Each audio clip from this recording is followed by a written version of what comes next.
Breve apresentação do Cláudia Pfeiffer, pesquisadora da Unicamp, do LabURB. É uma alegria imensa tê-la aqui. Essa disciplina de estágios coordenados de leitura de texto acadêmico. Agradeço mais uma vez a sua presença. E é isso, Claudinha, a palavra está com você. Muito obrigada. Obrigada. Então, eu volto a fazer o agradecimento, só para quem for ver a gravação a entender que a gente começou antes de gravar. Não vou repetir tudo, mas é uma alegria imensa, realmente, poder estar aqui nesse momento. E aí eu estava explicando para a turma que, pensando um pouco naquilo que vocês vieram fazendo durante o semestre, e pensando na ação com esse texto, que seria a leitura dessa semana para essa aula, que eu pensei em propor seria justamente lerem História das Ideias Linguísticas, né? Então, vocês vão ver que eu preparei uma aula, não me centrando completamente no texto que vocês leram, mas situando um pouquinho a própria história das ideias linguísticas para fazer sentido o que seria ler dentro dessa área, né? Os arquivos disponíveis, os arquivos que a gente vai construindo, tá? Então, a proposta é um pouco essa. Quando eu for lá para o PowerPoint, eu não tenho a habilidade, não tenho 1/100º da habilidade tecnológica da Thaís. Então, eu vou lá para a apresentação, vou perder vocês de vista. Aí, o que eu vou pedir? Que vocês parem, comentem, a hora que vocês quiserem, é só falar e eu vou voltar para vocês, tá bom? É aula, né? Então, fiquem à vontade para interromperem quando vocês quiserem, tá? Thaís, querida, então agora eu volto aqui para... Já vi, já achei. Só me digam se passou. Sim, passou. Então, tá bom. Então, é o seguinte, gente,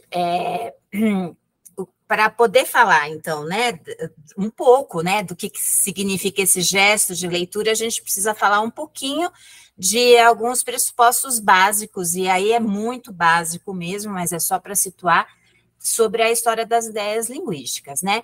Então, o que eu pensei de falar, qual que é o objetivo, o objeto, melhor dizendo, né, principal da história das ideias linguísticas no e do Brasil. Também não vou explicar essa relação entre o no e o do, porque não dá tempo, né? Mas é também um convite para quem se interessar entrar um pouquinho mais nessas questões e percorrendo um conjunto de textos dentro da área, que inclusive estão citados no próprio PowerPoint, tá? Então, eu sempre coloquei a referência no próprio PowerPoint para vocês se localizarem, depois eu mando esse material para a Thaís, e pode ficar disponível para vocês a apresentação dos slides. Então, o objeto principal da história das ideias linguísticas é observar, né, analisar, compreender a construção histórico-ideológica dos estudos sobre a linguagem, né? E aí, quando a gente fala de uma construção histórico-ideológica, a gente está pensando necessariamente que o político e a ideologia são constitutivos dessa construção. Aí vem, de saída, já a relação com a análise de discurso, né, que é a nossa sustentação teórico-epistemológica da forma como um grupo faz a história das ideias linguísticas, né? O que significa isso, né? Dizer que o político e a ideologia são constitutivos dessa construção. É falar que toda construção científica, ela não está fora da linguagem, portanto, ela não está fora do funcionamento da linguagem. E o funcionamento da linguagem, no funcionamento da linguagem, é constitutivo desse funcionamento o político e o ideológico. O político, enquanto uma divisão e uma disputa de sentidos, e o ideológico, enquanto a construção de uma direção uma direção desses sentidos, né? A gente pode significar diferentemente na história, e a ideologia vai construindo determinadas evidências desses sentidos, como se eles significassem uma única coisa. Então, é isso que a gente faz, a gente abre a construção dos saberes, né? Dos saberes científicos, e no caso da história das ideias linguísticas, dos saberes dentro dos estudos sobre a linguagem. Por isso, a gente vai pressupor de saída que todo o percurso de construção desses estudos sobre a linguagem é um percurso heterogêneo, né? Então, ele significa diferentemente, são diferentes gestos que vão se configurando dentro da história desses estudos sobre a linguagem. No entanto, justamente nessa tensão entre o político e o ideológico, alguns modos de compreender a linguagem, a língua, no caso da linguística, vão se estabilizando como o percurso aí num efeito de evidência da homogeneidade, da unidade, tá? Mas aí é importante que, do nosso ponto de vista, isso é só um efeito. A heterogeneidade, a polissemia, ela está sempre funcionando junto, né? Por isso que, para a gente, é muito importante pensar essa construção histórica e ideológica dos estudos sobre a linguagem enquanto caminhos dos sentidos, sentidos sobre língua, e em relação, né, articuladamente com a nossa sustentação teórica, quando a gente fala de língua, a gente fala necessariamente também do sujeito dessa língua, né, do sujeito de linguagem. Então, para essa posição de leitura da história das ideias linguísticas, olhar para esse caminho dos sentidos que vão sendo construídos sobre a língua, sobre a linguagem, diz respeito também ao sujeito de linguagem, porque ele é afetado necessariamente por esse saber sobre a língua, por essa constituição da própria língua. Esse é outro pressuposto muito importante da história das ideias linguísticas, que o saber sobre a língua afeta o próprio funcionamento da língua, e claro que o funcionamento da língua afeta as possibilidades de construção histórico-ideológica desses saberes sobre a língua, sobre a linguagem, né? Por isso que toda vez que a gente olha para o arquivo dentro da história das ideias linguísticas, a gente está olhando também para os modos como esses diferentes discursos sobre língua afetam o sujeito e, portanto, uma formação social, a sociedade, tá bom? Posso seguir? Alguém quer falar alguma coisa? E aí, Claudinha, sem perguntas. Beleza. Então, outro pressuposto fundamental decorrente de tudo isso que eu vim falando é justamente que há uma relação indissociável para essa posição a partir da qual se lê a história das ideias linguísticas entre a língua, o conhecimento e a sociedade, tá?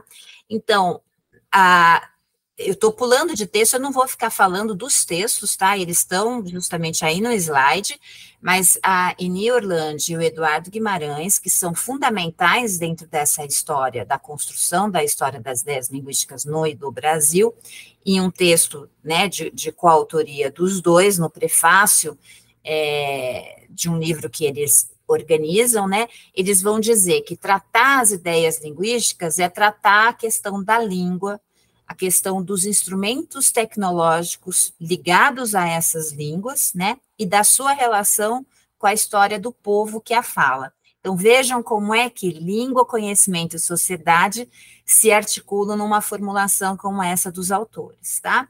Então, repetindo aquilo que eu já falei a partir do primeiro slide, não há como tratar a história das ideias fora das condições históricas, né? Então, isso é um pressuposto para essa história das ideias linguísticas que é feita a partir de um paradigma que a gente vai dizer materialista, tá? Nessa história, também é fundamental, em função dessas condições históricas, então, de um Brasil que foi colônia e se torna um país independente, a questão da construção, da configuração, da constituição de uma língua nacional. E isso vocês vão ver como é que afeta a maneira como o brasileiro diz da sua língua, né, e como é que ele significa e é significado pelos sentidos dos diferentes discursos que circulam sobre a língua, tá? Uma outra formulação muito importante dos autores, né, é que eles vão dizer que, ao se definir a língua que se fala, o que significa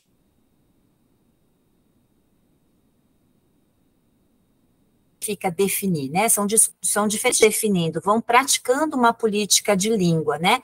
Então, definir com que estatuto, é uma língua oficial, é uma língua nacional, é uma língua materna, é uma língua estrangeira, é uma língua de fronteira, tá? Onde? Então, ela é a língua da escola, ela é a língua da academia, ela é a língua da periferia, né? Ela é a língua que vai ser dita apenas numa escola indígena, por exemplo, tá? São diferentes possibilidades. Quando, né? Então, você também vai temporalizando, né? É uma língua que não existe mais, mas já existiu, é uma língua que coexiste, né? É uma língua que deveria não existir, por exemplo, quando a gente está justamente dentro do espaço, né? Daquilo que vai sendo dito dos erros em relação à língua, né? E os modos de acesso a ela. Então, ela está na escola, ela está no livro didático, ela está na literatura, ela está na televisão, ela está no rádio, ela está nas músicas, ela está no funk, ela está no rap, né? Onde que está? Como é que se acessa essa língua? Então, ao se definir a língua que se fala, todas essas dimensões que eu acabei de falar, pratica-se as várias formas de política da língua, ao mesmo tempo em que para identificá-la, é preciso produzir conhecimento, análises, dando à língua uma configuração particular. Então, de novo, nessa formulação, a gente vê o batimento entre a construção do conhecimento, então, produzir análise, dando à língua uma configuração particular, se diz da língua a partir de formulações metalinguísticas, formulações que se dão dentro do espaço da ciência, né, produzindo políticas de língua que vão estabilizar determinadas evidências em relação que língua é essa, onde ela circula, quando ela circula e os modos de acesso a ela, tá? Então, é um pouco essa relação que está posta aí. Então, o tempo todo eu vim dizendo, né, de uma articulação entre a história das ideias linguísticas e pressupostos que são discursivos ou de um paradigma materialista mais propriamente, né?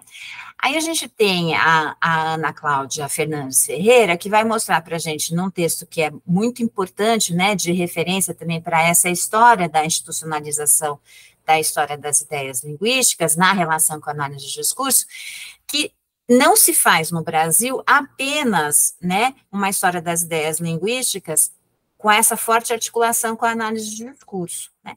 Você vai ter, dentro dessa história, da maneira como foi se institucionalizando a história das ideias linguísticas no Brasil, pesquisadores de diversas instituições universitárias brasileiras inscritos em áreas diferentes, como sintaxe, semântica, análise de discurso, semiótica, pragmática, sociolinguística, linguística indígena, lexicologia, filosofia da linguagem, história, estudos clássicos, ciências da informação e da cognição e literatura. Então, vejo que não é pouca coisa.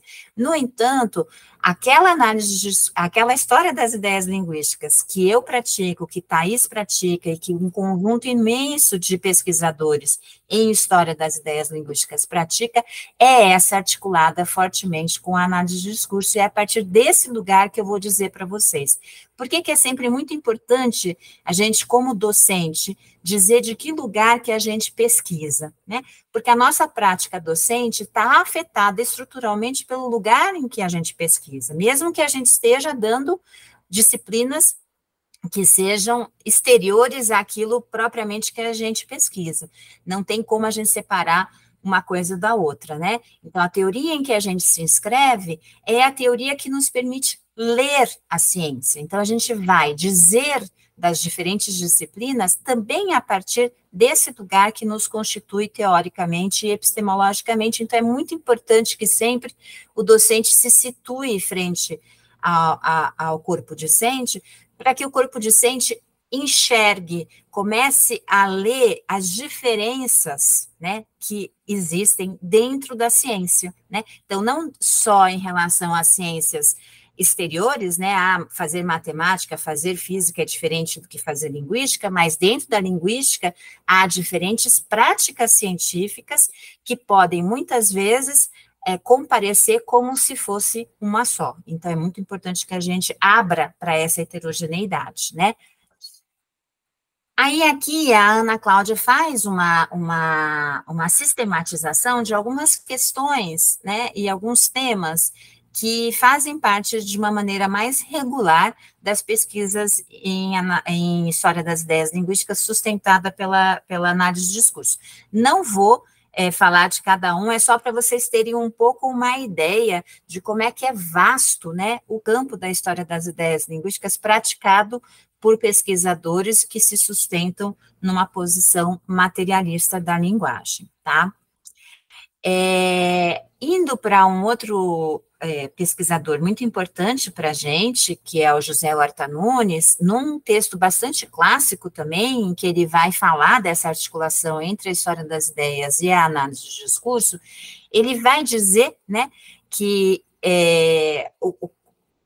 uma das singularidades que se produz a partir dessa articulação é o fato do deslocamento desse historiador de uma história das ideias para um analista historiador. Então, nós, enquanto pesquisadores da história das ideias linguísticas, que olhamos para esse arquivo que a gente vai constituir para fazer esses gestos, né, de compreender o processo de construção histórico-ideológica dos estudos sobre a linguagem, né, a gente se posiciona a partir dessa posição de analista historiador. Tá? Então, a gente sempre está fazendo análise junto com a construção de narratividades sobre as ideias linguísticas. Uma outra singularidade que se dá não só em função da perspectiva teórico-epistemológica, mas também em que espaço que essa ciência se faz, é justamente o fato de sermos, né, pertencentes, sermos pesquisadores que fazem parte de uma ex-colônia, um país independente, mas que passa, né, por todo um processo de colonização que não deixa de continuar presente de outros modos, mas efetuando sentidos, né?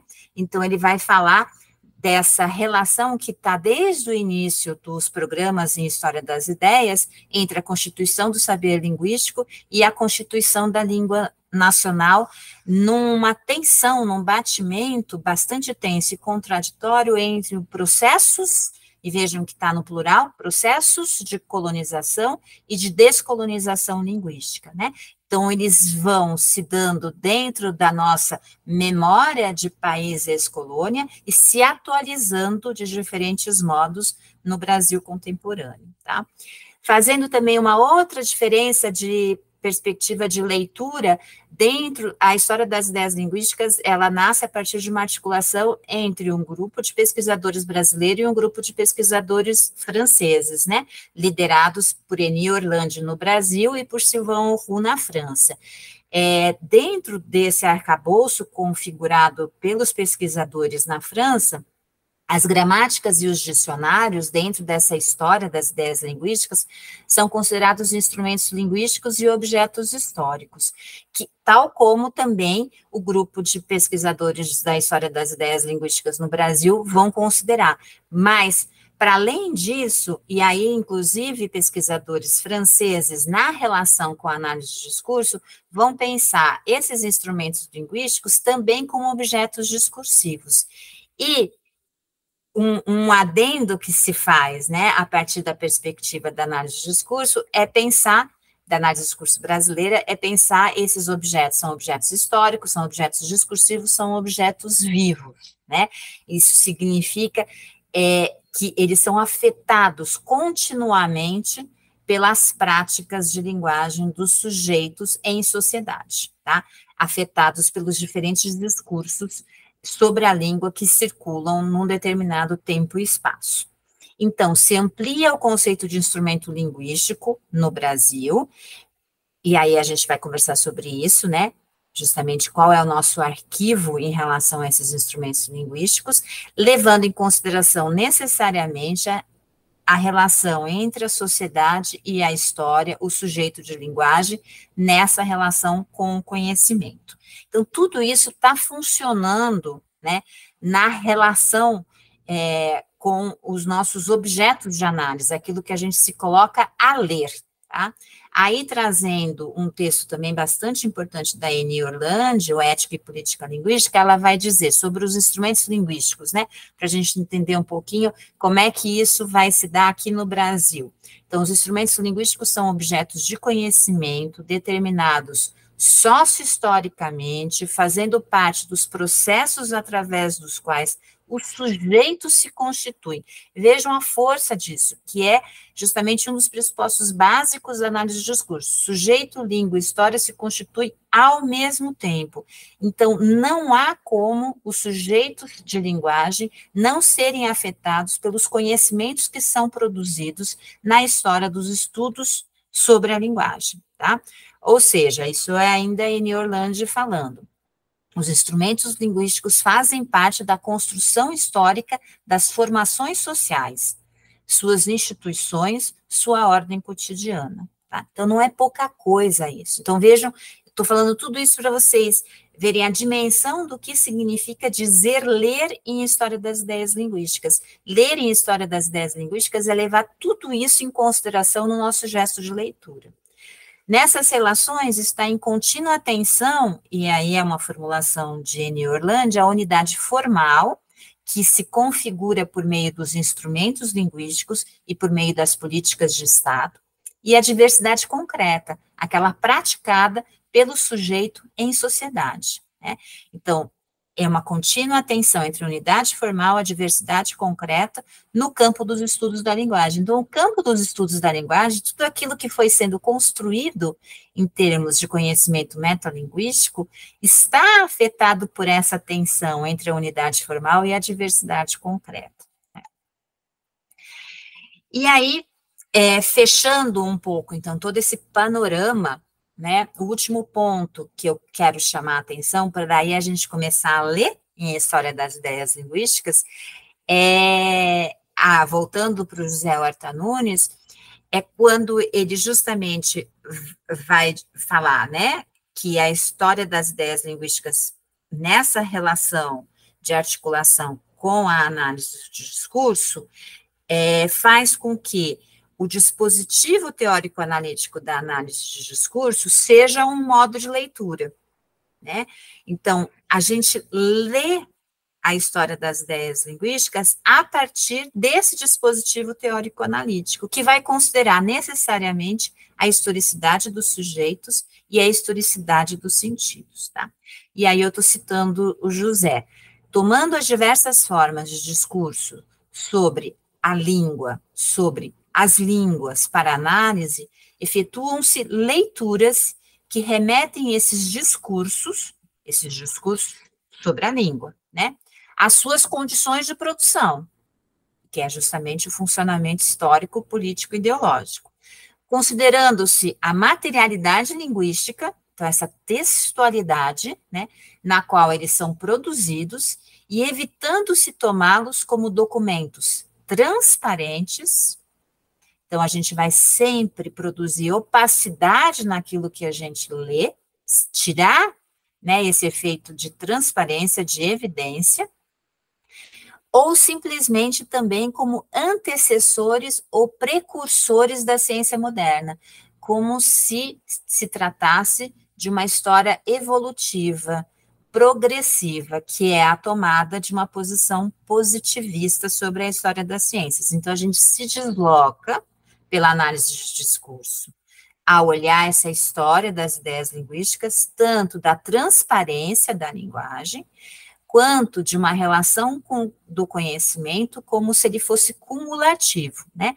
Como se houvesse antecessores, precursores, que a partir deles a história vai se dando linearmente numa única linha, porque aí a gente produz uma homogeneidade histórica, né? Não se disse sempre da mesma forma desses objetos, mas se foi progressivamente dizendo diferentemente, numa única linha homogênea. Então, a gente também se desloca dessa posição, né? Compreendendo percursos heterogêneos em diferentes espaço-tempo. Então, se diz diferentemente sobre a linguagem em temporalidades numa mesma temporalidade, né? Então, não é só no tempo linear que se diz diferentemente, numa mesma temporalidade se diz diferentemente, mas alguns sentidos sobre a língua é que vão se estabilizando como o sentido científico, e aí ele vai sendo colocado nessa relação linear que a gente tenta escapar desse efeito, né? Fortemente produzido por uma perspectiva positivista sobre a ciência. Tais discursos atestam de fato... Fala, querida. Uma pergunta aqui. A respeito dessa explicação sobre a análise do discurso e da historicidade do discurso, né? Luísa, eu não estou escutando ela direito. Dá para ela ficar um pouquinho mais próxima do... Não sei se... Tá. Vai para ouvir? Melhorou? Melhorou? Melhorou. A minha pergunta é sobre essa explicação sobre a linguística histórica está relacionada a essa visão positivista de linearidade histórica, né? E a análise do discurso fugir disso, certo? Aí eu gostaria de saber se na positivista tinha esse ponto de vista de o antigo é rudimentar, o novo é ruim, e o novo é sempre melhor que é o atual, é o mais tecnológico. E a análise do discurso foge disso também, né? Com certeza, com certeza. Por isso que a gente fala também de uma perspectiva materialista, né? Então, não sei se vocês já ouviram falar, né? Na década de 60, a gente tem grandes filósofos franceses que vão produzir uma discursividade que vai se contrapor ao paradigma positivista, né? Dentro da história das ciências. Então, a gente tem o Bachelard, depois o Canguien, que foi aluno do Bachelard, e depois o Foucault. O Foucault é muito mais conhecido, né? Mas o Bachelard, ele é químico de formação e o Canguien é biólogo de formação. Eu sempre falo isso porque as pessoas, elas normalmente associam qualquer deslocamento em relação ao paradigma epistemológico positivista como vindo da área das ciências humanas, né? Então, eu acho super importante sempre marcar, ó, é um químico falando, né, e é um biólogo falando. E eles vão justamente produzir, não só eles, né, gente, mas são nomes de autor de referência, a possibilidade de pensar a história da ciência, a história das ciências, a partir de uma outra tomada de posição. E o Canguien, ele tem uma formulação clássica, que é justamente de que o paradigma positivista, ele vai compreender a história da ciência de uma maneira linear e evolutiva, como se ela fosse uma história de acumulação, né? Ele vai falar, inclusive, de um museu de erros científicos, né? Então, você só olha para o passado como um conjunto de erros que vão sendo corrigidos sistematicamente por uma ciência que evolui. E a perspectiva materialista não é só da análise de discurso, mas é uma perspectiva das ciências que se sustentam por um paradigma materialista, é justamente de dissolver isso, de retirar a noção de erro, de retirar a noção de isso é ultrapassado e isso é melhor ou é pior, né? É justamente colocar a ciência na sua temporalidade, né? Com as suas condições de produção e colocar em relação essas discursividades para mostrar como é que, de fato, você vai atualizando uma memória científica, né? Mas algumas coisas que já se diz de outro modo, mas esse fato continua funcionando dentro da história das ciências, afetando a maneira como a gente diz hoje na contemporaneidade. Então, sim, é uma perspectiva muito diferente, essa perspectiva do positivismo e a perspectiva materialista, né? Na perspectiva materialista, você não vai ter a noção de erro científico. Deu para ficar claro? Professora, obrigada por responder. Maravilha. E aí, pensando, então, em alguns exemplos, né, para essa relação, né, com essa posição de leitura. Vamos começar agora a trabalhar um pouquinho com essa posição de leitura, né, nesse deslocamento que uma perspectiva, né, materialista permite nos dar a partir da história das ideias linguísticas. Então, dentro justamente dos estudos da história desses estudos da linguagem, pensando no Brasil, pensando na relação do processo de gramatização da língua portuguesa no e do Brasil, né, a gente vai ter um nome de autor fundamental, que é o Moraes, né, na relação com a construção dos dicionários em língua portuguesa, né. Então, a gente não vai pensar o Moraes enquanto um autor empírico. A gente vai pensar o Moraes a partir de uma posição sujeito que instaura dentro dessa história esse autor enquanto um nome de autor que vai ser referido dentro dessa história. Isso já é um deslocamento super importante de ser feito na leitura da história das ideias linguísticas. Fala. Só para você falar um pouquinho mais do Moraes, que a maioria não conhece Moraes, só para eles entenderem um pouquinho melhor. Tá bom, então eu vou falar olhando para as capas, tá bom? Porque aí já vai fazer sentido, né, na relação com as capas, que vai ser o próximo slide, né? Então, o Antônio Moraes, ele é aquilo que a gente poderia se referir como um brasileiro, mas vejam que ele começa a escrever quando a gente ainda se encontra no Brasil colônia. Então, aqui já causa um ruído, né? Como é que você diz desse autor, né?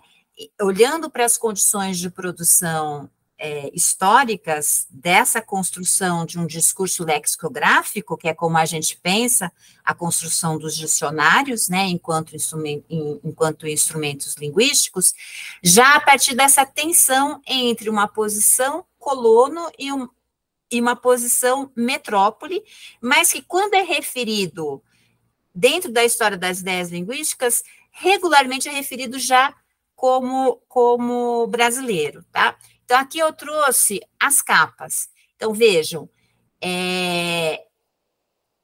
dentro da história dos estudos da linguagem, o dicionário da língua portuguesa, que é referido assim, o dicionário da língua portuguesa do Moraes, é assim que comparece enquanto uma evidência dentro dessa história das ideias linguísticas, né? Então, o nosso gesto de leitura a partir de uma história das ideias linguísticas pode se dar já a partir da capa, né? O que a gente vai olhar? A gente vai olhar o título desse instrumento, mas a gente vai olhar tudo aquilo que está configurado, textualizado dentro dessa capa. A primeira capa é da primeira edição, que vai se dar em 1789. Então, vejam, isso ainda é século XVIII, de um Brasil colônia. E aí você vai encontrar marcas disso. A primeira marca, que é super importante, é você ter uma relação com um outro dicionário, que é um dicionário bilíngue, português-latim, que é o do Bluetooth. Então, esse dicionário da língua portuguesa do Moraes é um dicionário monolíngue, e isso vai fazer parte das nossas considerações de leitura dentro da história das ideias. Ser um dicionário bilíngue e ser um dicionário monolíngue significa diferentemente, né? Então, na primeira capa, você tem uma relação entre esse dicionário publicado e um outro dicionário, né? Que relação é essa? Composto, né? Então, dicionário da língua portuguesa, composto pelo padre Rafael Blutot, reformado e acrescentado por Antônio de Moraes Silva. Vejam que essa primeira edição de 1789 é referida dentro da história, normalmente, como o dicionário do Moraes. E vejam que não é propriamente o dicionário do Moraes, né? Você tem uma relação que a gente vai chamar de intertextualidade, e na hora que você vai analisar também de interdiscursividade, entre esse instrumento linguístico e outros instrumentos linguísticos, né? Não dá para a gente entrar aqui, eu só estou lançando pontos para vocês compreenderem a complexidade que você pode começar a traçar só a partir da capa, né? Que outra observação que a gente pode fazer é que, seguido a esse nome de autor, Antônio de Moraes Silva, você tem uma marcação territorial, natural do Rio de Janeiro. Dentro da memória de vocês, é comum vocês verem uma marcação territorial dessa natureza em relação ao autor na capa de livro? Eu não estou vendo vocês, então eu preciso de uma tradução oral. Deixa foi a tradução. Não é comum, né? Então, isso já significa, tá? Então, a gente tem que lembrar, a gente está falando de um Brasil colônia. Quando você tem lá natural do Rio de Janeiro, você tem uma marcação do Brasil na relação com a autoria, tá? Agora, onde que ela está publicada? Bom, você tem lá um grande nome, você tem o natural do Rio de Janeiro, mas em tensão com esse natural do Rio de Janeiro, você tem lá Lisboa, né? Você tem a marcação de um espaço que significa, mais fortemente, a produção desse instrumento linguístico. Então, você tem o brasão e você tem Lisboa. Aí você tem a marcação de onde foi feito, né? Na oficina de Simão Tadeu Ferreira, ano X, né? Mas aí vocês também têm outra coisa, dá para ler isso? Com licença da Real Mesa da Comissão Geral sobre o Exame e Censura dos Livros, vocês conseguem enxergar isso no slide? Não, para não ficar pequeno, Valdinei. Tá. Logo embaixo, lá de Lisboa, na oficina de Simão, tem essa autorização. Então, isso diz respeito às condições de produção da publicação de livros nesse momento. Você precisava ter a autorização você precisava ter essa licença real. Isso é muito forte, né? Então, tem a licença real da mesa da Comissão Geral sobre o Exame e Censura dos Livros, tá? Então, isso é uma chancela, né? Que autoriza a publicação desse livro. Pensem hoje nos livros didáticos, né? Os livros didáticos de hoje, eles precisam ter a chancela do Programa Nacional de Livro Didático, por exemplo, para eles poderem circular nas escolas públicas, tá? Isso vai mudando conforme a temporalidade, as condições históricas que a gente se encontra, mas isso significa também. E aí depois vocês têm letras muito miúdas, vende-se na loja de Borel e Companhia, quase de frente da Igreja Nova da Nossa Senhora dos Mártires, na esquina, tá? Então, também é interessante você ver como é que circula os livros nesse momento, né, em que você tem a indicação do local em que você vai encontrar essa publicação. A segunda capa, ela é já do século XX, ela é de 1813, tá? É a segunda edição desse dicionário do Moraes, né? E veja que eu mesma me refiro ao dicionário sempre como dicionário do Moraes, tá? Vejam como isso é forte, como é que isso vai significando dentro da história das ideias linguísticas.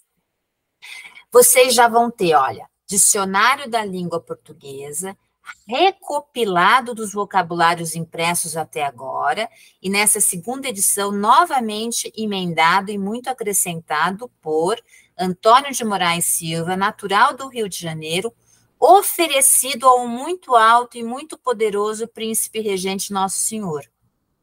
Vejam que vocês não têm mais o Bluetooth na referência da capa.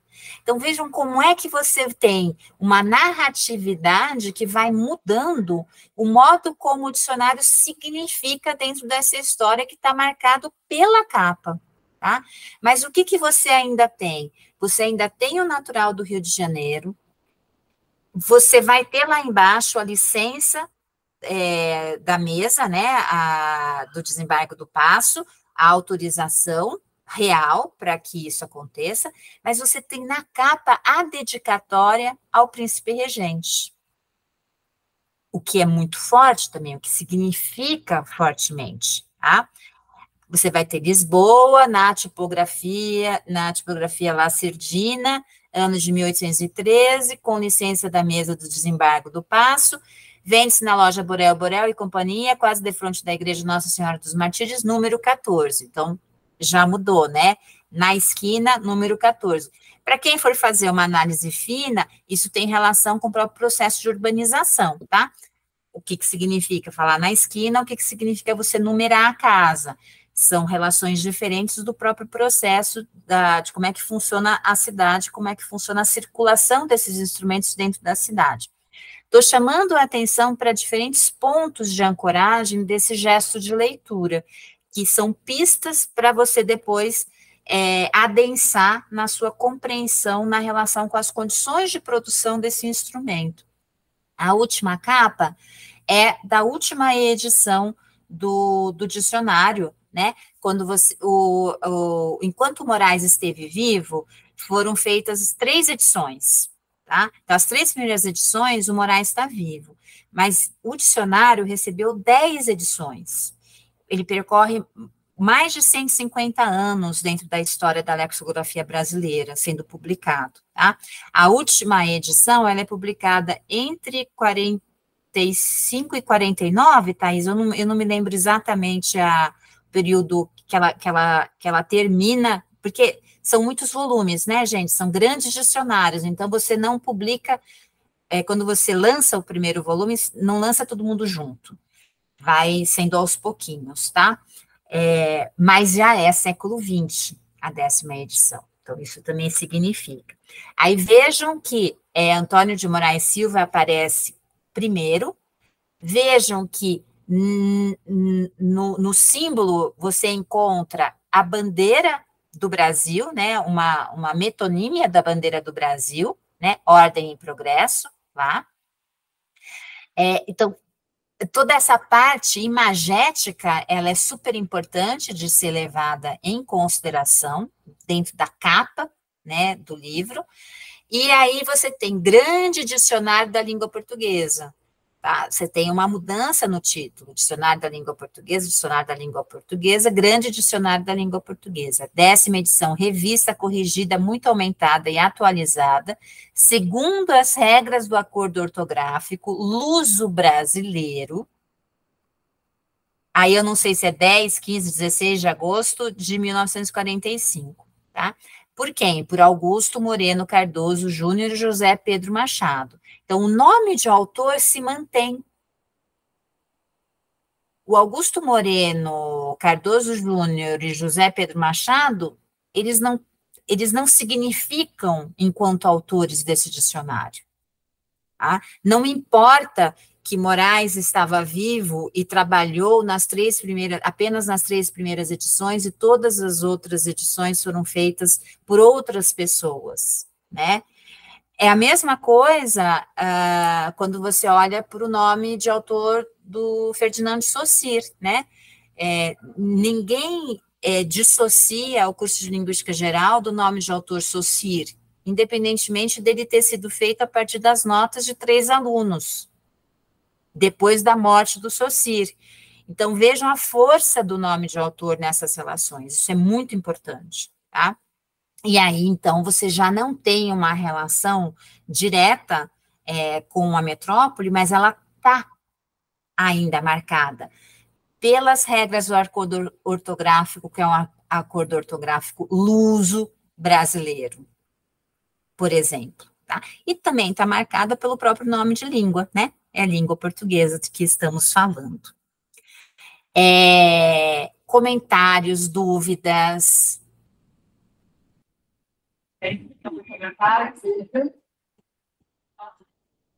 Sem dúvidas e comentários, Claudinha.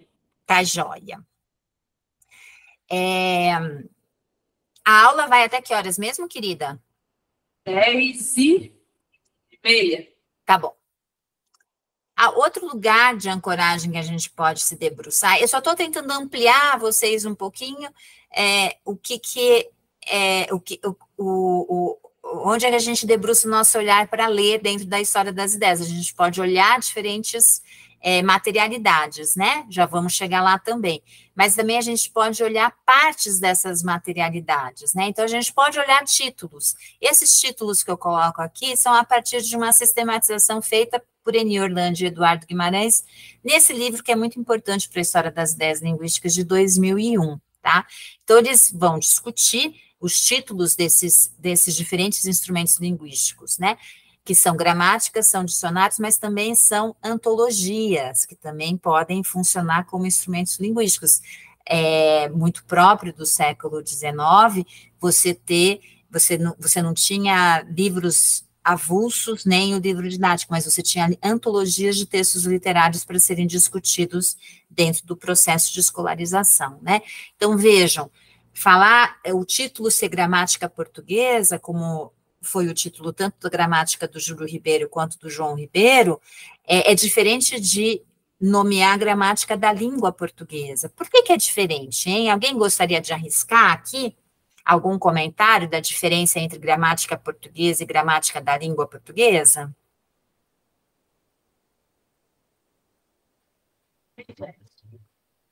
E muda. Todo mundo mudo? Isso. Gramática portuguesa deve ser tipo legal. Legal pode ter vários tipos. Então, é um chute. Pode uma gramática feita em português, que tem defeito. Tem que falar mais alto, porque senão ela não...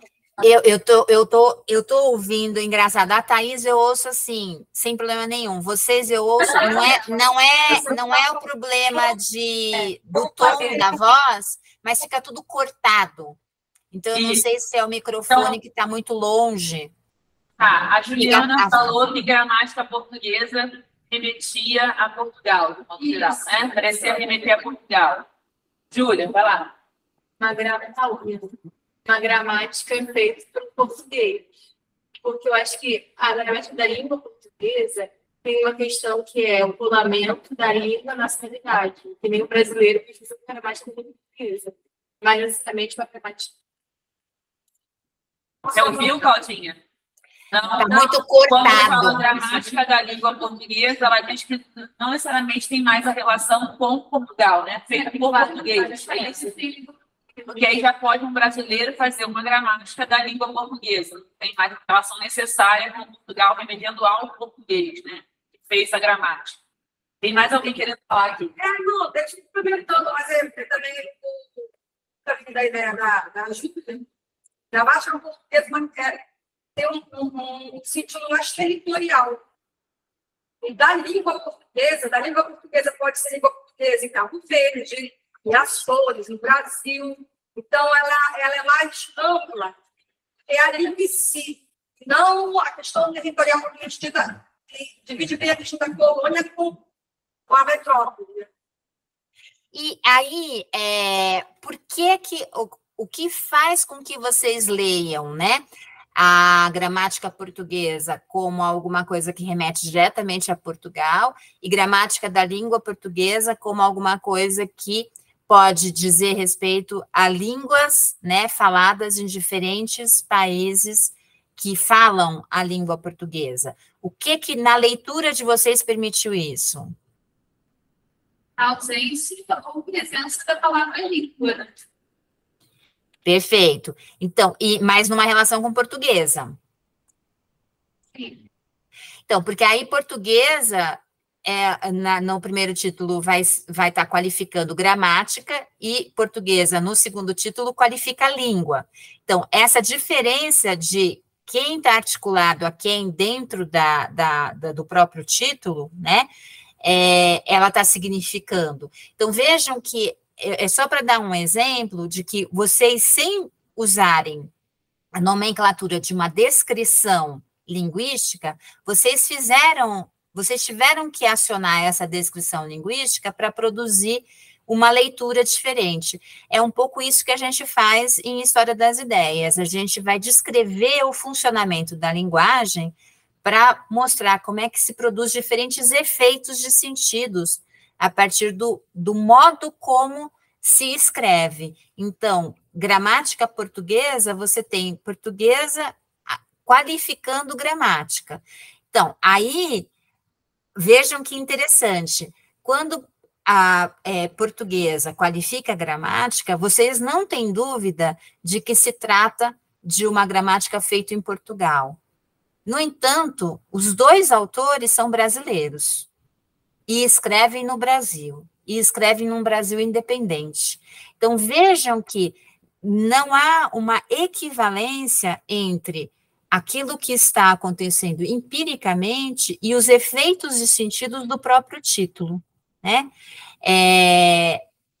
Que a gente poderia também atribuir essa qualificação de gramática sendo qualificada enquanto portuguesa, né? Qualificando a ciência.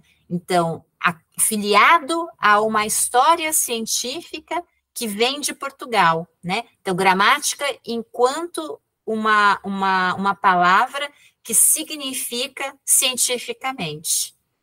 Essa seria uma outra possibilidade. Não necessariamente se faz no território português, mas se filia a algo que é feito no território português do mundo da ciência, né? Do espaço discursivo científico. Que pode não se sustentar depois quando você olha para dentro da própria gramática. O que se diz sobre a língua, como se diz sobre a língua, quais são os exemplos. Isso é um outro conjunto de análise que precisaria ser feito, tá? A análise aqui, ela não ficaria sozinha nos títulos. Depois você vai articulando isso ao interior do próprio texto gramatical. Mas o título, ele significa fortemente, né? Então, vocês deram várias possibilidades, todas elas viáveis da gente interpretar a diferença entre esses dois títulos, né? Que vejam que é muito diferente no terceiro título, Dicionário Brasileiro da Língua Portuguesa. O que acontece nesse terceiro título? Está dizendo que é do Brasil, da nacionalidade brasileira. Não é de qualquer outro país que fale em português. É daqui do território brasileiro. E o fato de mencionar o Brasil mostra uma necessidade, né? Isso que ele fala. A língua falada no Brasil tem diferenças que a língua falada português falada no nosso lugar. Conseguiu ouvir, Paulinha? Consegui ouvir alguma coisa, né? Eu acho ótimo, quer dizer, tanto vocês colocaram uma questão de autoria, quanto vocês colocaram uma relação de objeto, né? Que língua é essa que o dicionário materializa, ou de que modo que esse dicionário é feito, né? Por quem que ele é feito. Eu entendi corretamente, Thaís? Foi isso, né? Tá. Então, é super interessante, vocês vejam que o brasileiro está afetando tanto o dicionário na interpretação de vocês, quanto a língua portuguesa, né? Porque está afetando a autoria, onde ele está sendo feito, mas também está afetando a língua. Que língua é essa, objeto desse dicionário? Vai dizer das diferenças dessa língua em relação àquela que se pratica em Portugal. Vejam como é que significa diferentemente, tá? E aí, no caso, Macedo Soares é um brasileiro. Tá? Pode ser que vocês não conheçam os autores, né? E aí eu não vou parar em todos eles, tá? Mas só para ler, e aí a gente vai seguir adiante. Vocabulário brasileiro para servir de complemento do dicionário de língua portuguesa. Vejam que significa diferentemente de dicionário brasileiro da língua portuguesa, tá? Vejam que a gente tem vocabulário sendo qualificado como brasileiro e dicionário da língua portuguesa. Então, você tem um desnível aí, né? Você tem uma hierarquia. O que é o complemento? É o vocabulário. Complementa o que em termos de totalidade? O dicionário da língua portuguesa. Então, vejam que aí já significa muito diferente, né? Porque coloca a língua portuguesa como uma unidade fechada que recebe um acréscimo do Brasil em termos de vocabulário. Tá? Teria bastante coisa para conversar a partir desse título. Depois, compêndio de gramática da língua nacional. Aí eu queria ouvir vocês um pouquinho. Compêndio de gramática da língua nacional. O que sugere para vocês? Compêndio de gramática da língua nacional. É de uma nacionalidade específica. Mas aí é muito abrangente, né? for falando muito do Brasil, se entende que pode ser brasileiro, mas assim, pode ser de qualquer nacionalidade. E além de nacionalidade, tem mais uma língua oficial. Será que iria abranger duas línguas? Aqui no caso, iria abranger línguas, se fosse hoje? É justamente imaginar de uma nação da língua, né? Uma narrativa de unidade. É discussão. Muito bom, muito bom, muito bom. Adorei a provocação em relação a Libras e o que mostra o quê, né? Vocês falaram, né, de alguma coisa muito geral, de uma coisa que não dá para saber de onde é, mas que se referiria a algum lugar, ou mas que língua é essa, afinal, né? Então, a gente está falando de um autor brasileiro, tá? A gente já está falando de um país independente, né? E a gente está falando de algo que vai ser muito recorrente, regular, sistemático, dentro do processo de gramatização da língua portuguesa no Brasil, né? Que é a referência a essa língua enquanto língua nacional. Por isso que para o programa da História das Ideias Linguísticas no e do Brasil foi tão importante trabalhar o tempo todo com a questão da língua nacional junto com a história das ideias linguísticas. Tá? Também não vai dar para entrar aqui em detalhes, mas vejam que se produz num nome extremamente genérico a evidência de que apenas uma língua pode caber na referência à língua nacional. Que língua é essa referida enquanto língua nacional? Essa é uma grande construção histórico-política e ideológica feita dentro do processo de gramatização da língua portuguesa no Brasil, tá? Aí, isso vai se repetir, ó, por exemplo, em antologia nacional, né? O que é que a antologia nacional é um compêndio de textos literários. O que vai aparecer dentro de uma antologia nacional? Quando você tem, em 1895, então, um país não só independente, como já uma república, né? Então, você já não está mais na monarquia, você já está na república, né? E os dois autores são autores brasileiros, tá? O que você esperaria encontrar num compêndio de literatura chamado Antologia Nacional?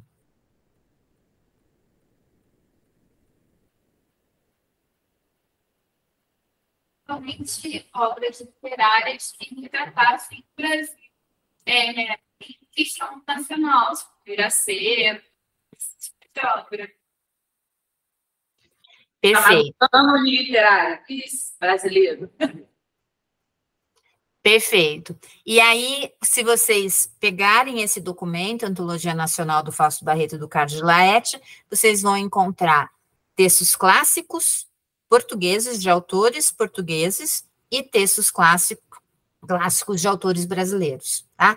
Então, dentro da antologia, dentro desse compêndio de literatura para ser estudado na escola, para ser um instrumento linguístico dentro da escola, para ser um instrumento pedagógico dentro da escola, né? Antes de existirem os livros didáticos, você tem um instrumento que foi extremamente usado, que são autores de grande referência, né?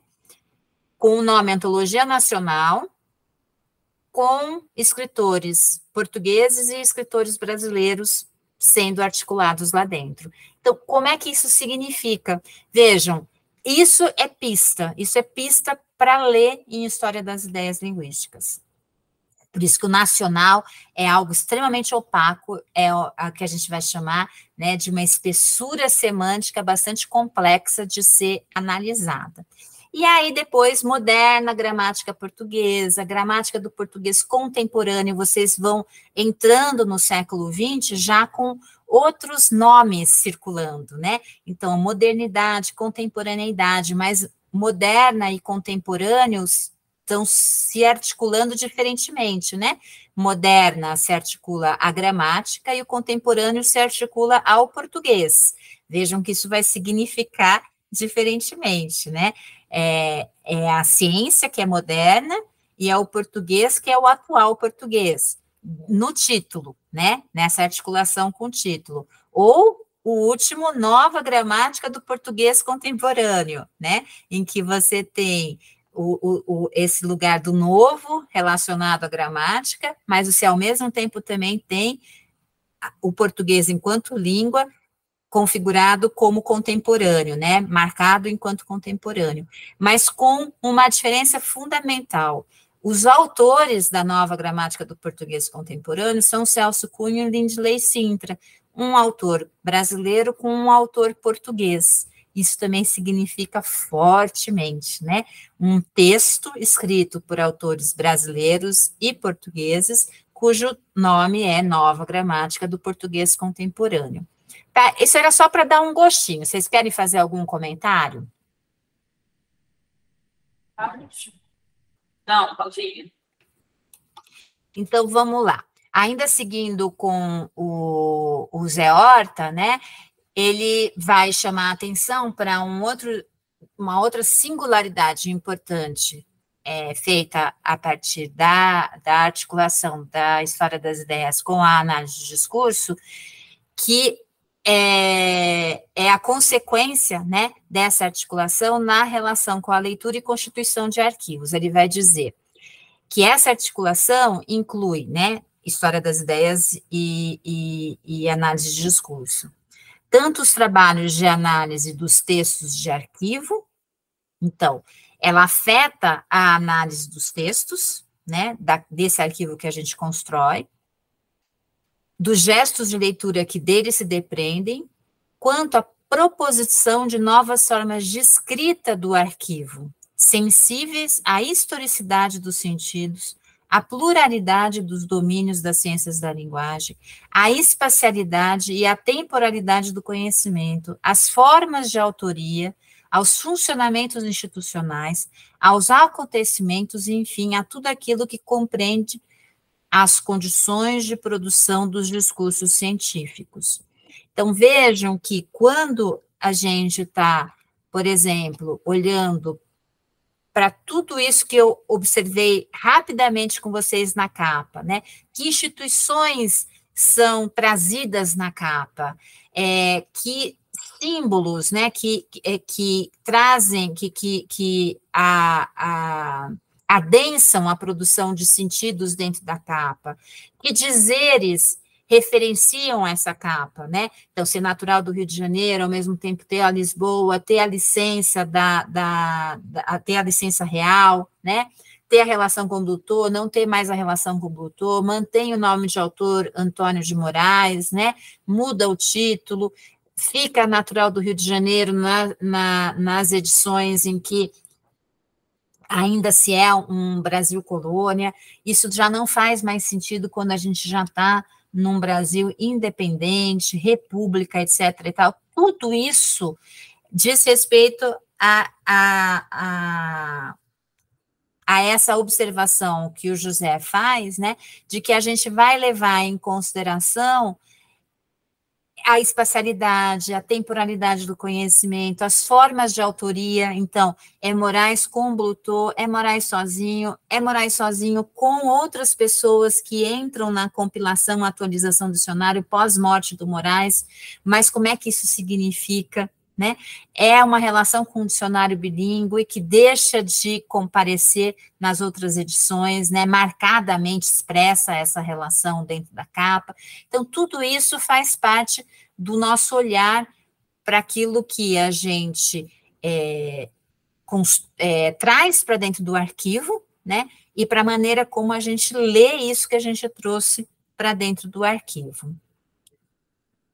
Por isso que se trata de um arquivo heterogêneo por excelência, né?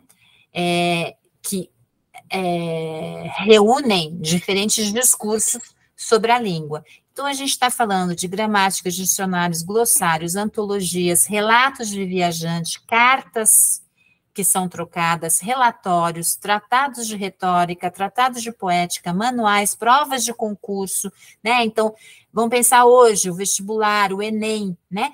O Enem, ele é uma baita de uma política de língua, né? Porque tudo aquilo que é proposto no Enem como avaliação pauta o ensino das escolas, né? Escolas que são voltadas para vestibulares específicos, aqui no estado de São Paulo, a USP, a Unesp e a Unicamp, as escolas, elas também se adequam em função da maneira como esses vestibulares acontecem, né? Em outras temporalidades, vocês que estão na UERJ, que tem uma relação com o Colégio Pedro II, né? O Colégio Pedro II foi a referência no Brasil na época, né, do século XIX, a grande referência. Então, a porta de entrada para o Colégio Pedro II, com o seu exame de admissão, né, também funcionava como o Enem e os vestibulares específicos de grandes universidades públicas, né? Funciona como um paradigma daquilo que se ensina nas escolas, né?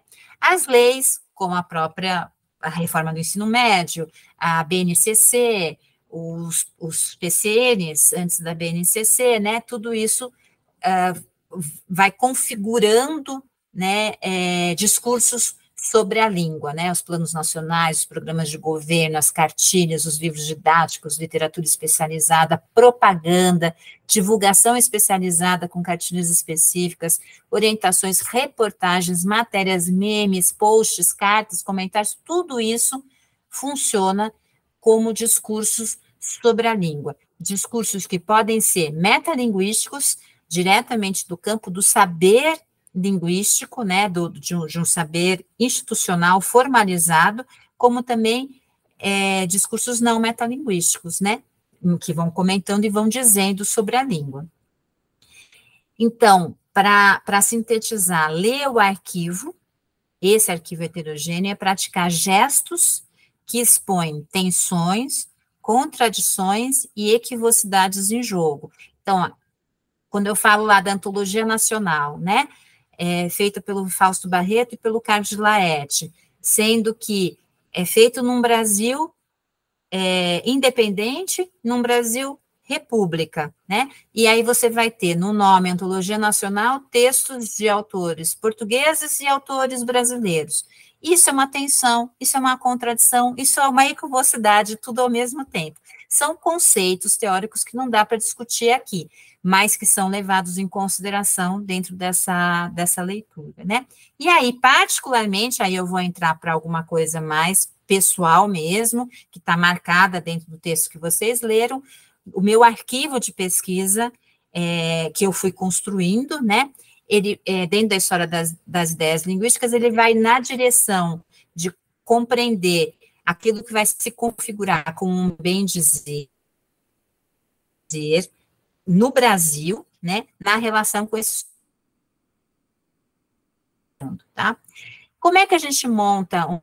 A gente não monta um arquivo só a partir de uma pesquisa que a gente faz indo para arquivos físicos, né, procurando relações entre textos. A gente também faz a partir de pesquisas já realizadas, né? Então, isso também é muito importante. A gente traz um arquivo que é um arquivo teórico, um arquivo de análises disponíveis dentro de um determinado campo, e depois o seu arquivo com o qual você vai lidar mais diretamente, mas levando em consideração esses outros arquivos que já se configuraram e que já disponibilizaram compreensões importantes para a gente fazer referência, né? Então, eu trago aqui para vocês um desses arquivos que diz fortemente no meu trabalho, que é o trabalho da Betânia Mariani em A Colonização Linguística, né, em que dentre várias coisas, uma das coisas que ela vai dizer é que o projeto de colonização brasileiro vai se dar por meio de uma dupla base, né, o catolicismo jesuítico e o imaginário em torno da relação língua-nação que vai ser estabelecido de modo mais estável na passagens dos séculos XVI, XVII e XVIII, né, por meio de diferentes textualidades, como, por exemplo, a dos relatos dos viajantes, que é o que eu vou trazer para vocês aqui no caso da própria Betânia, né? Então, a gente tem, não sei se isso é conhecido de vocês, o Gândavo, vocês conhecem? Já ouviram falar? Já ouviram falar do Gândavo? A maioria não, alguns sim, mas a maioria não. Então, uma figura super importante na construção desse imaginário, né, disso que foi dito na política expansionista europeia como um novo mundo, né? Então, essa América que vai se configurar como um novo mundo e que se leva tanto para as coroas, aí pensando, né, de Portugal, de Espanha, da Inglaterra, fundamentalmente, né? Não só, mas fundamentalmente. Se leva informações, mas essas informações também circulam pela sociedade europeia de algum modo, né? Então, um recorte de tá? A língua, o que é importante, né, dentro desses relatos de viajantes? O que a Betânia faz na construção desse arquivo? É observar dentro dessas textualidades que diz desse novo mundo aquilo que afeta um dizer sobre esse sujeito a partir da língua, né? Então, ela tanto observa que, do ponto de vista do arquivo historiográfico, os historiadores sobre o Brasil raramente levam em consideração a língua como uma questão a ser observada dentro desses diferentes materiais que circularam no Brasil colônia, tá? Nos relatos dos viajantes, por exemplo. Então, ela reconfigura um arquivo que, de algum modo, já está disponível, porque o Gandalf é super famoso entre os historiadores, né? Justamente para chamar a atenção para a questão da língua e quanto que a questão da língua é forte na construção desse imaginário sobre esse sujeito que está nesse território conquistado pelo europeu, tá? Dominado, invadido, etc. e tal, pelo europeu. Então, um dos recortes dentro dos relatos do Gandalf, que vai estar no texto dele, História da Província Santa Cruz, a que vulgarmente chamamos Brasil, tá? 1576, então a gente está falando do século XVI.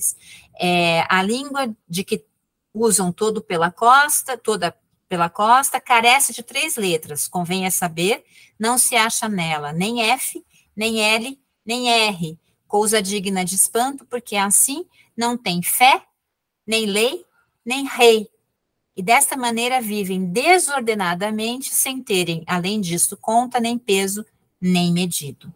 Então, vejam que fortíssima relação entre uma escuta que se faz da língua que se ouve, enquanto uma língua que falta, né? Essa língua falta, nessa língua falta 3 letras. Claro que a gente está falando já de uma relação com aquilo que a gente vai chamar modernamente com a fonologia, né? Com a fonética e com a fonologia, mas que vai ser materializada através das letras, né? Então, nas línguas que se ouve, se ouve a partir de uma falta. Por exemplo, a falta de 3 letras. Não é só isso que falta, né? Não é só isso que se escuta enquanto falta. Mas essa escuta de uma falta das 3 letras significou fortemente, né? Então, não tem L, não tem F, não tem R. Por consequência, não há fé, não há lei, não há rei, que é aquilo que marcaria uma sociedade civilizada, né? Uma sociedade ordenada. Então, vejam que você significa o outro já a partir dessa falta, e uma falta estruturante de civilização, de ordenamento.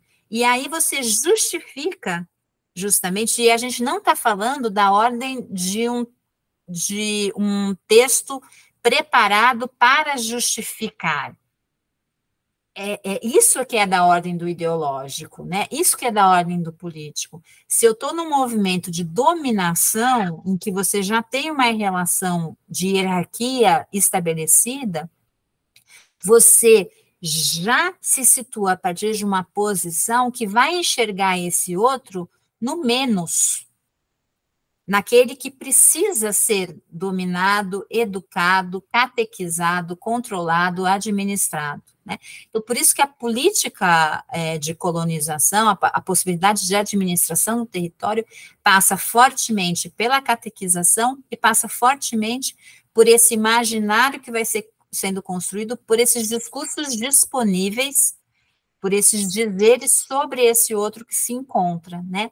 E falar da língua desse outro foi um dos modos de se estabilizar um imaginário sobre esse povo, né? Que também vai sendo dado como uma grande unidade, né? Como se tudo fosse a mesma coisa. E aí é importante também dizer que o Gândavo, ele vai sendo retomado quase sem variação por diferentes autores no decorrer do século XVI e XVII, fundamentalmente, tá? Então, essa ausência do F, do L e do R sendo atribuída à ausência da fé, então pense na instituição igreja, da lei, instituição direito, e do rei, instituição monarquia, né, que é o Estado dessa época europeia, né, estruturando esse olhar sobre o outro, né, é aquilo que a Betânia vai chamar de uma ideologia do déficit, ideologia nesse sentido, direção de sentido que produz uma evidência, que produz uma transparência, né, textualiza-se nas palavras da Betânia, né, na língua e sobre a língua, um sentido de falta que de antemão já se presumia encontrar no outro, que é o objeto da colonização, esse outro, né, que é o objeto da colonização. Algum comentário? Não, Claudinha. Tá joia. Então, pensando nessa dupla ancoragem, né, relatos, dizeres, né, que estabilizam o imaginário e processos de catequização. Agora eu vou olhar um pouquinho para o processo de catequização, né, dentro de um arquivo construído por Marisa Vieira da Silva. Quem me conhece sabe que eu sempre trabalho com a Marisa, os trabalhos da Marisa são fundamentais dentro do meu trabalho, e aí eu vou trazer 2 recortes do Nóbrega, que foi fundamental dentro do processo de colonização, administração do território por meio da catequização, né? Então, nas cartas do Nóbrega, a gente encontra, por exemplo, trabalhamos de saber a língua deles, e nisto o padre Navarro nos leva vantagem a todos. Temos determinado ir viver com eles as aldeias como estivermos mais assentados e seguros, e aprender com eles a língua, e ir-los doutrinando pouco a pouco. Então, vejam que saber a língua deles, aprender com eles a língua, indo morar nas aldeias, tem como objeto a doutrinação. Então, vejam que isso já mostra uma diferença, por exemplo, quando a gente fala, né, eu vou aprender inglês, eu vou aprender francês, eu vou aprender alemão, é absolutamente diferente o objetivo de aprender essas línguas estrangeiras com esse projeto colonial, né, de aprender a língua do outro, é aprender a língua do outro como meio de doutrinação, e não para aprender a cultura do outro, não para aprender a estar com o outro. Vejam que existe uma diferença muito forte de relações de força aí, né? Aí é o político funcionando fortemente. Trabalhei por tirar em sua língua as orações e algumas práticas de Nosso Senhor, e não posso achar língua que nos saiba dizer, porque são eles tão brutos que nem vocábulos têm. Então, de novo, a gente vai ter, né? Se a Betânia trabalha com a noção de ideologia do déficit, a Marisa Vieira vai trabalhar com a metáfora fundadora, né, para ela, de uma ausência absoluta. Depois ela vai dizer do papel branco, eu já vou chegar lá, né? Então, vejam que na descrição dessa língua, né, então eles vão nas aldeias, eles tentam aprender essa língua para poder catequizar, mas é uma dificuldade imensa, porque essa língua nem vocábulos tem, justamente porque se tratam de sujeitos absolutamente brutos, né? Então, como é que você vai articulando o tempo todo uma descrição sobre a língua, um discurso sobre a língua que afeta diretamente o sujeito dessa língua? Fala, Thaís. Não sei se quer falar, não. Tá bom. A Elizabeth quer falar. Essa distinção aí, sujeitos tão brutos que nem a Carlos tem, é uma visão pejorativa do outro. Isso. Então, assim, tá tudo pejorativo dentro. Não, pois é, então, assim, os relatos já partem do pressuposto de que o outro não está aqui, uma questão de dominação. Então, assim, é um retrato da política da época. Até mesmo aquela frase do não tem fé, não tem doutrina, não tem lei e não tem rei. Eles tinham cacique, eles tinham uma fé indígena, eles tinham as regras indígenas, eles satisfaziam tudo. Perfeito. E aí é justamente isso, né, que é fortíssimo. Quer dizer, você já... É isso que alguém falou, parte do pressuposto, né?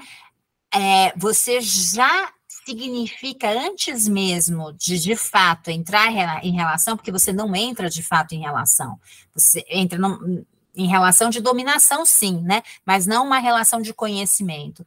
Por quê? Porque você já significou antes mesmo esse outro como aquele que não sabe, aquele que não tem, né? Que tem uma falta constitutiva de civilidade, Por quê? Porque aí a Marisa vai falar de uma formação discursiva que sustenta o europeu, né? Esse que vai fazer o relato, esse que vai catequizar, a partir de uma formação discursiva branca, europeia e cristã.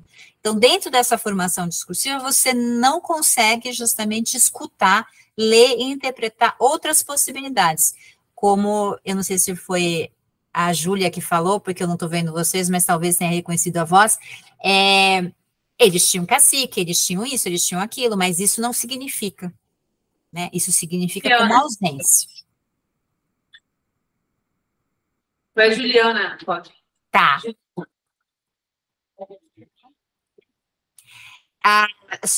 Ainda no Nóbrega, tem um outro recorte que a Marisa vai trazer, que é: poucas letras bastariam aqui, porque tudo é papel branco, e não há que fazer outra coisa senão escrever à vontade as virtudes mais necessárias e ter zelo em que seja conhecido o Criador dessas suas criaturas.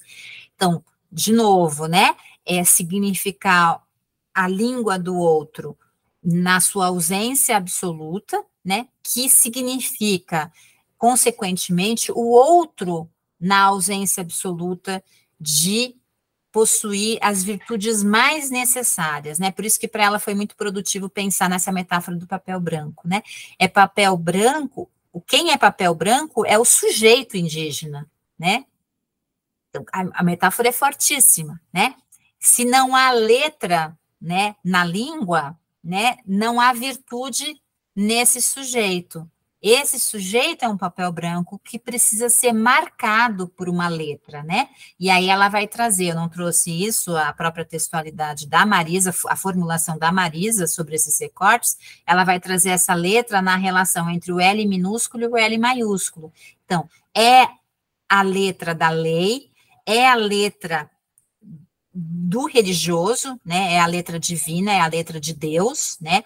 De um Deus cristão, de um Deus católico, né, que precisa ser impressa nesse corpo desse sujeito, já lido desde o início, enquanto bárbaro, né, que precisa ser catequizado para poder se tornar uma outra coisa, né, e é nesse movimento que se administra o território. Mas vejam como a questão da língua é fundamental. E por que que isso foi fundamental para o meu trabalho? Porque esses sentidos que foram se estabilizando em nome da dominação do território por uma política colonial continuam a reverberar sentidos na nossa memória discursiva, na relação do brasileiro com essa língua que foi imposta, porque a gente precisa lembrar que a língua portuguesa no território brasileiro colônia é uma língua estrangeira antes de tudo, né? É uma língua imposta por um império,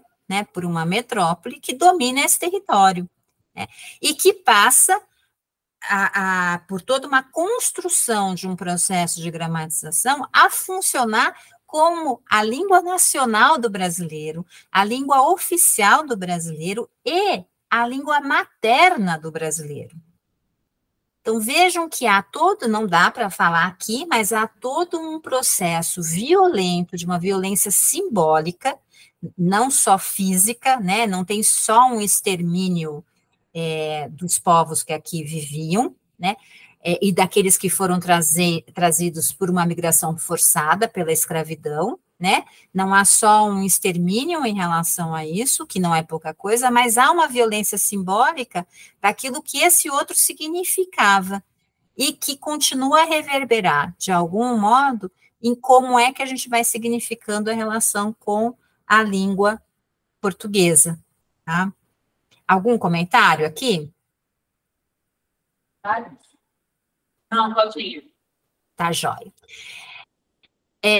Então, pensando em todos essa violência, esse apagamento que vai sendo feito do outro, né, que vai sendo significado como menor e, por isso, passível de ser escravizado, de ser domesticado, de ser administrado, aí eu trago algumas referências também para provocar vocês, né, eu chamo isso, né, de apagamentos históricos que reclamam leitura e por tantos sentidos, brincando com uma formulação importante para a nossa área do Paul-Henri, que vai dizer, né, que, que na história os fatos reclamam sentido, né, então, o quanto que é importante que a gente leia o nosso arquivo, né, a partir de uma posição que pressuponha esses apagamentos e tente justamente mostrar esses apagamentos e as consequências desses apagamentos. E aí eu trago, por exemplo, o Modesto, né, que vai mostrar a importância da gente levar em consideração as determinações históricas dos processos de racialização na sua relação com as materialidades do discursivo. Então, que a gente leia tentando buscar justamente essa relação entre as determinações históricas dos processos de racialização e aquilo que vai sendo textualizado nos discursos sobre a língua, né?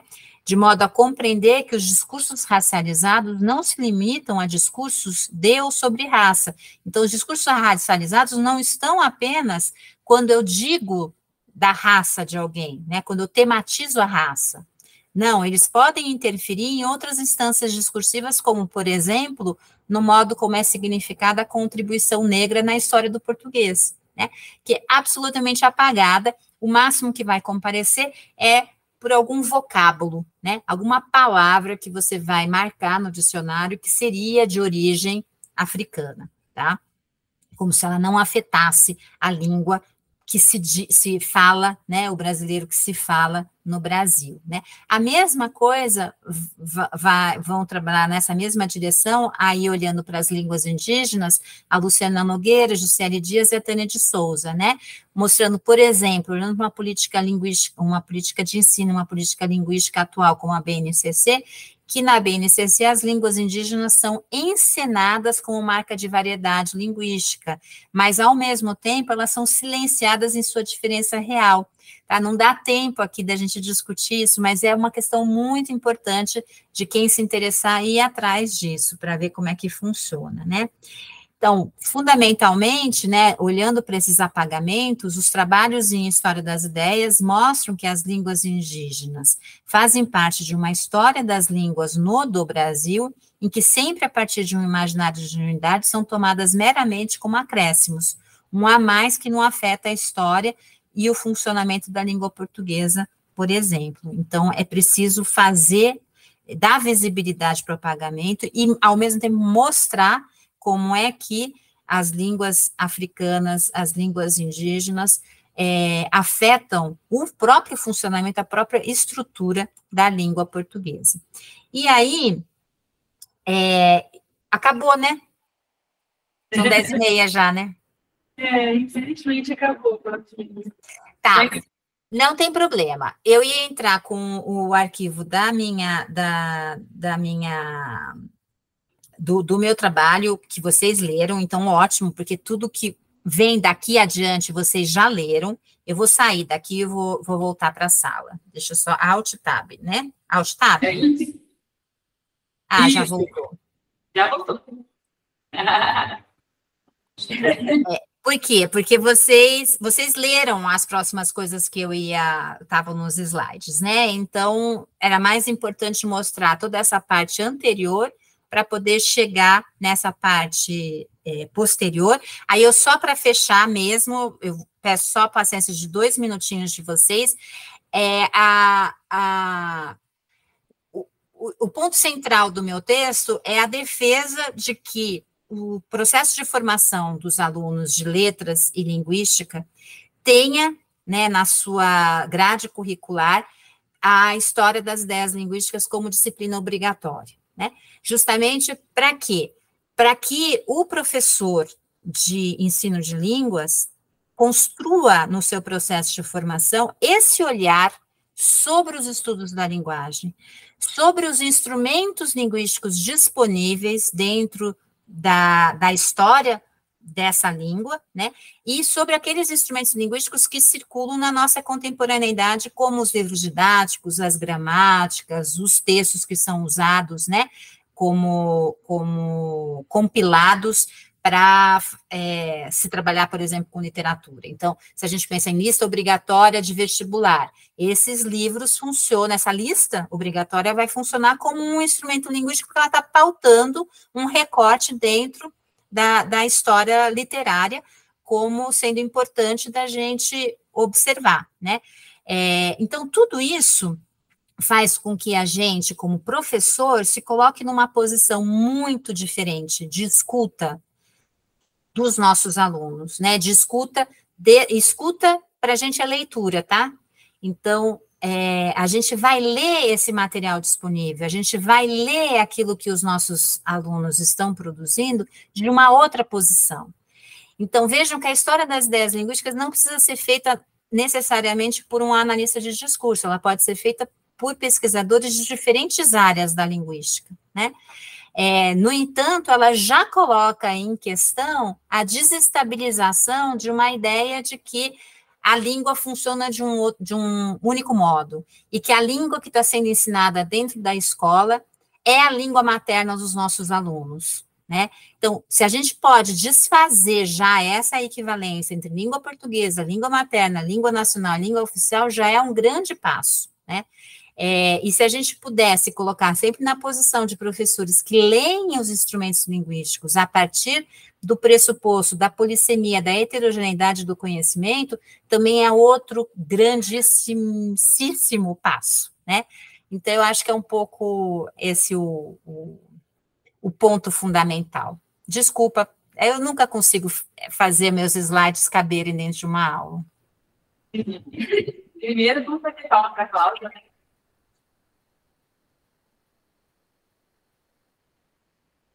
A câmera tende a apagar o ruído que ela não reconhece como voz. Eu não sei se você ouviu as palmas. Não, querida, não ouvi.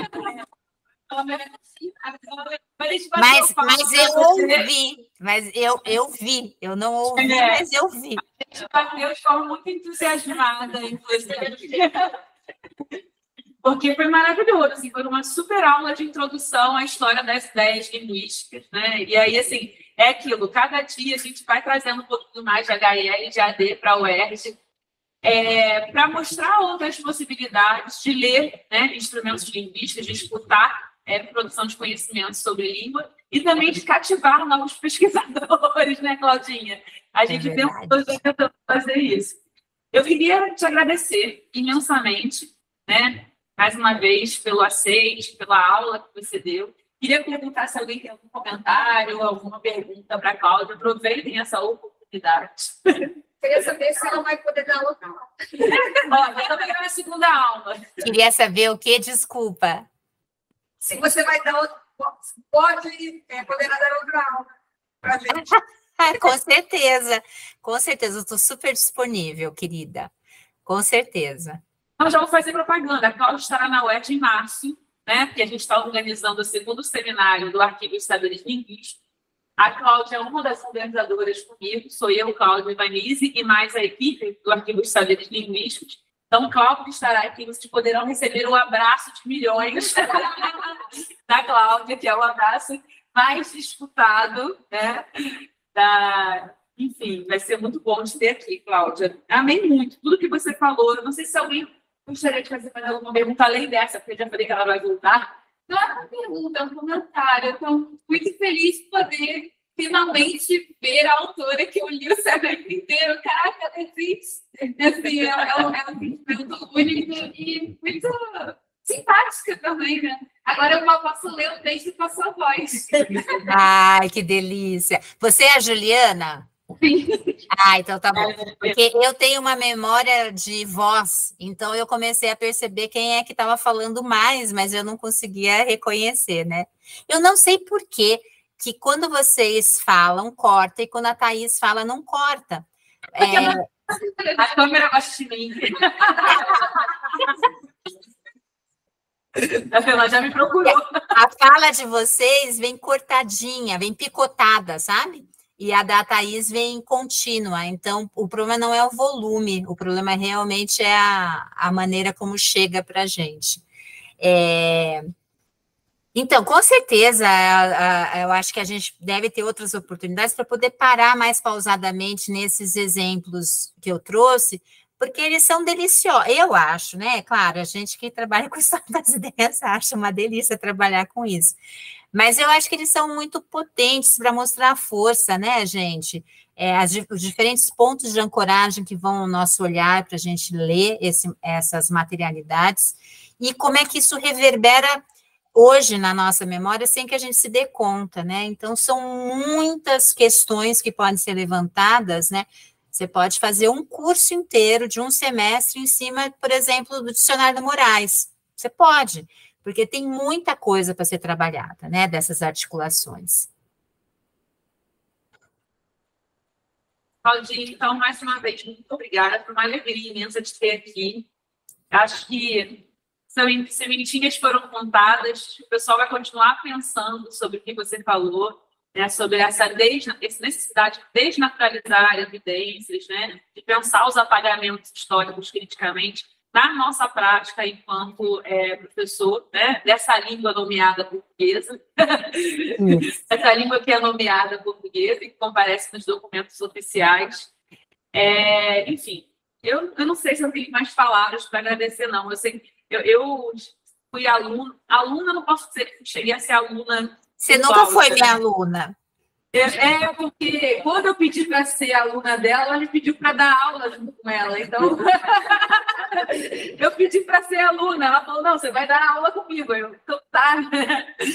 Mas, assim, eu já ouvi Cláudia falando algumas vezes, né, sobre essa aula introdutória de História das Ideias, e é sempre, assim, muito maravilhoso. Eu sempre anoto muitas coisas, como se eu tivesse ouvido pela primeira vez. Então, obrigada mesmo. Para mim também foi muito bom te ouvir novamente, ainda que não presencialmente, né? Mas é o que a gente pode, né? E que a tecnologia nos possibilita nesse momento. Obrigada. Maravilha, maravilha. Eu vou te mandar os slides e você pode mandar para a turma sem problema, tá bom, querida? Por favor. Então, tá bom. Gente, boa finalização de semestre, boa passagem de ano. Thaisinha, a gente se vê semana que vem. Tchau. Tchau, gente. Gente, vou pedir para vocês não irem embora, porque eu vou fazer sorteio.